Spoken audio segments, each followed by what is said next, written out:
Magandang araw mga idol. Nandito po tayo sa Biwok, Laurel, Batangas. Ipapasilip ko po sa inyo yung sitwasyon. Update ko kayo sa Bulkan Taal. June 14. Ito po yung sitwasyon ng Bulkan. Yan mga idol, yung Bulkan Taal is medyo mausok. Mausok pa rin pero hindi katulad kahapon. Ayun, kung baga nakikita niyo sa video, normally na yung usok niya ang ganyan. Kahapon kasi talagang madilim yung kanyang palibot, hindi makita yung bulkang, yung tinatawag na bininti ang malaki. Bulkan din yan. Tapos yung sumabog ay yung pumuusok na yun.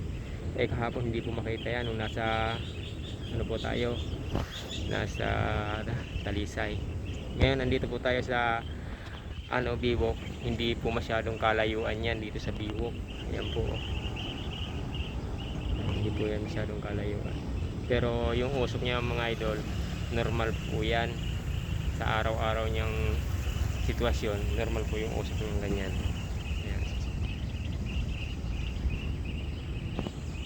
Yun po mga idol yung sitwasyon ng ating Bulkan Taal. Medyo maliwalas, maganda ang sikat ng araw ngayon. Although kitang-kita ang sikat ng araw ngayon, hindi katulad kahapon, kahit malakas ang sikat ng araw, madilim.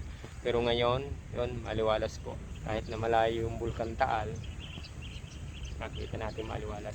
Yan mga idol, maraming salamat. Hanggang sa susunod nating video. Lelo Reno mga idol!